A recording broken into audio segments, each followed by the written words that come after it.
Welcome back to Rail Documenter Ontario.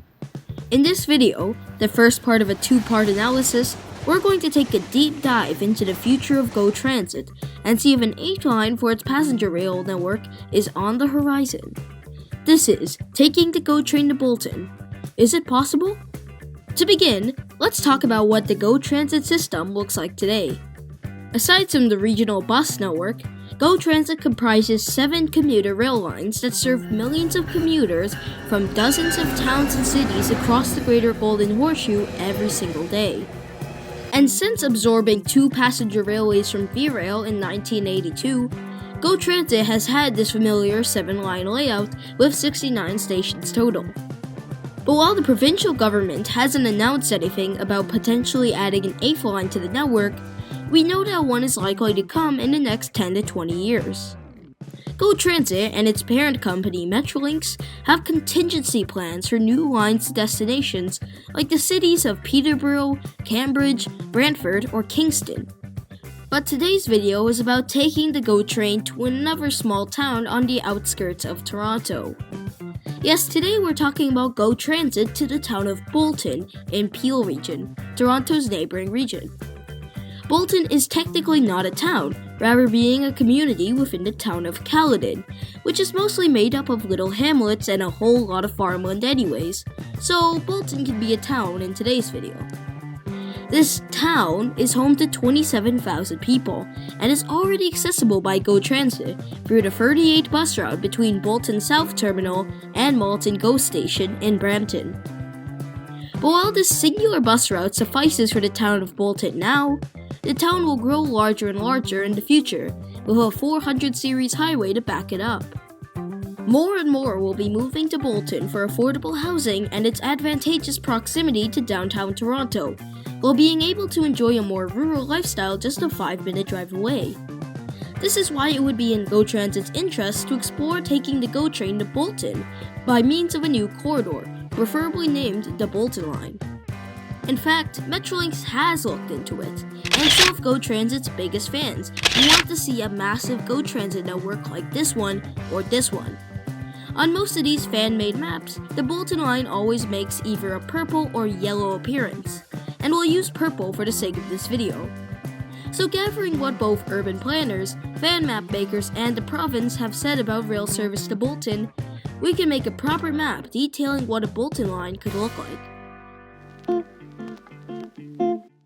First of all, the railway a Bolton line would use would likely be Canadian Pacific Kansas City's MacTA subdivision, which stretches between the West Toronto Diamond in West Toronto and the town of MacTA nearly 200 kilometers north, passing through Bolton Centre.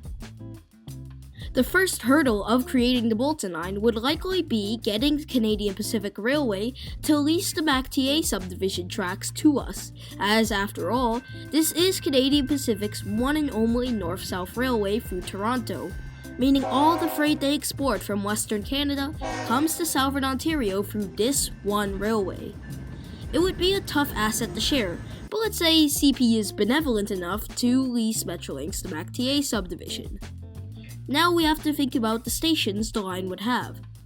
The line would preferably begin at Union Station and follow the tracks of the Kitchener line, stopping at the same stations, including Bloor, Mount Dennis, and St. Clair Old Weston, assuming the latter two are constructed by the time the Bolton line begins constructed. From Weston Station, the Bolton line would split from the Kitchener line corridor north into the Toronto borough of North York. The original contingency plan by Metrolinx doesn't include any stations here, but with the hopefully soon release of the Line 6 Finch West LRT, a station on Finch Avenue could be anticipated for a Bolton line. This could connect to the nearby Emery station on Weston Road, which is why I'm giving our Bolton line's first station the name of Emery. From there, the Bolton line will exit Toronto north of Steeles Avenue and enter the city of Vaughan in York Region. Another station that is a lock for addition to the Bolton line is Woodbridge GO, a station in Vaughan's large suburban neighborhood of Woodbridge. While it may be fitting for Woodbridge GO to be placed on Woodbridge Avenue, the station may actually be better off on Highway 7, where the Viva Orange Rapidway currently runs. The Highway 7 bus rapidway is York Region's main east-west transit link and deserves to have a connection to the Bolton line at Woodbridge Station. This way, when the Queen Street extension of the rapidway is completed, the rapidway will connect 5 GO Transit lines and the dozens of cities they collectively connect. From Woodbridge Station, the Bolton line will likely also have 2 stations at Rutherford Road and Major Mackenzie Drive, likely named Elder Mills and Kleinberg respectively, before exiting Vaughan and entering Peel Region west of Albion Vaughan Road, where the Bolton line will terminate in, of course, the town of Bolton. The station will probably be located on either Highway 50 in downtown Bolton or Albion Vaughan Road on the outskirts of the town. 38 GO buses will likely be relocated to this new station, with the Bolton South Terminal likely being sold for a small profit or being kept as an alternative station to Bolton GO.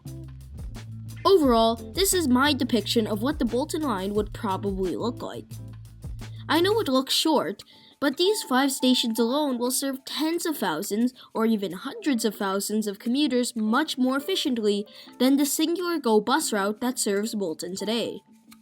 This could actually be visualized in real life within the next 10 to 15 years, as Doug Ford and the PCs have announced plans to go forward with the Bolton line.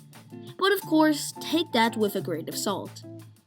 Anyways, that's my analysis of a potential GO Transit line to Bolton. A part 2 to this video will come in the near future about future GO Transit line additions. But for now, that's all for Rail Documenter Ontario, and I'll see you next time, Documenters.